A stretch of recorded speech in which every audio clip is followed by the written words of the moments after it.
This image was some leftover paint, presumably, judged by the colours, some purple and pink, but there's also a bit of blue in there, which possibly added after. So really two separate images on the same page, and I haven't filled in the gap in between, didn't feel like I needed or wanted to. The one at the bottom is a bit like a head turned to the side, there's other things in there, and then there's something floating up in the sky. So there's kind of two ways to look at this. It could be a big head with a slightly pointy ear and a large nose, but the way I looked at it was that that's the peak of a hat, and below that is like a smaller face, a bit pixie-like, a bit feminine. It's also still got pointy ears, and she's kind of looking down.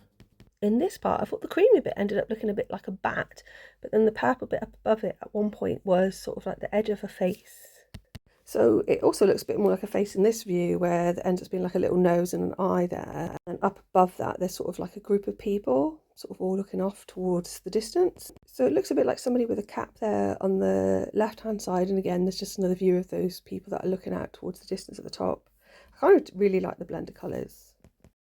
There's a blue face here, which is possibly a face pointing both ways. If that makes any sense. I know I've talked about Janus before, but I don't know if that relates to blue. And so the left hand side of that face is looking at this sort of female spirit that's sort of like dangling around, for want of a better term. To the left of that there's like another sort of crescent moon ghost like face, and there's another like ghost like figure here. It looks like somebody sort of like dangling somebody else from a thread, and it's like another spirit person there.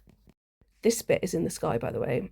So I kind of see that like it's a bit like a butterfly in a way, but there's sort of like this figure that's sort of sat down on some kind of flying seed. In front of her is a really large apple, but it's blue. And then sort of in front of that is like an upright part of whatever this flying thing is. So I've said before, it makes me laugh because I really like this image. I think it's really beautiful. And I just throw out the back leftover paint. I'm not brave enough to call them all that yet, but I really should. Thanks for listening, and please like and subscribe.